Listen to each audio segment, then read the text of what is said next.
যেখানে হওয়ার কথা ছিল ট্রফি জয়ের মহোৎসব, সেখানে এখন শুধু ধ্বংসস্তূপ আর ক্ষোভের আগুন।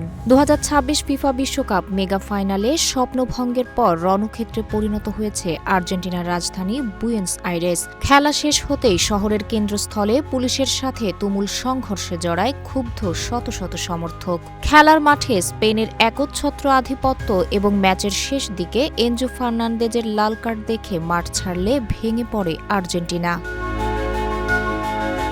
জীবন অবাক না করলে কে করবে? 28% মিল্ক ফ্যাটের অবাক করার সাথে ফ্রেশ মিল্ক পাউডার। জীবন অবাক করুক প্রতিদিন। পুরো ম্যাচে স্পেনের 12টি অন টার্গেট শটের বিপরীতে একটি শটও নিতে পারেনি লিওনেল মেসির দল। ফেরান তোরেসের একমাত্র গোলে শিরোপা খোয়ানোর পরই রাস্তায় নেমে আসে আর্জেন্টিনার উগ্র সমর্থক দল। পরিস্থিতি হাতের বাইরে চলে গেলে দাঙ্গা নিয়ন্ত্রণে দ্রুত অ্যাকশনে যায় বুয়েন্স আইরেসের নিরাপত্তা বাহিনী। টিয়ার শেল আর জলকামান নিক্ষেপ করে ছত্রভঙ্গ করা হয় উত্তেজিত জনতাকে।